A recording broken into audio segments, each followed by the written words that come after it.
छत्तीसगढ़ के सरगुजा में सत्ता, प्रशासन और कानून आमने सामने आ गए हैं। दरअसल बीजेपी विधायक पर सरकारी अफसर से मारपीट का आरोप लगा है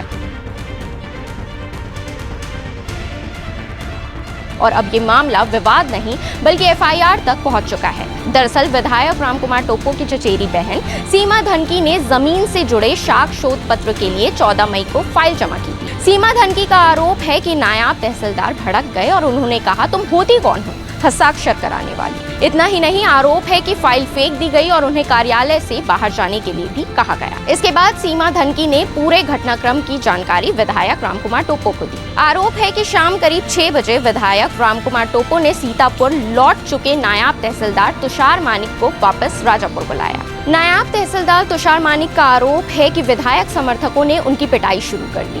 उनके अचानक कुछ लोग आए और तुषार को काफ़ी मारपीट करने लगे। इस बीच मैं और मेरे जो सैनिक हैं वो बीच बचाव कर रहे थे।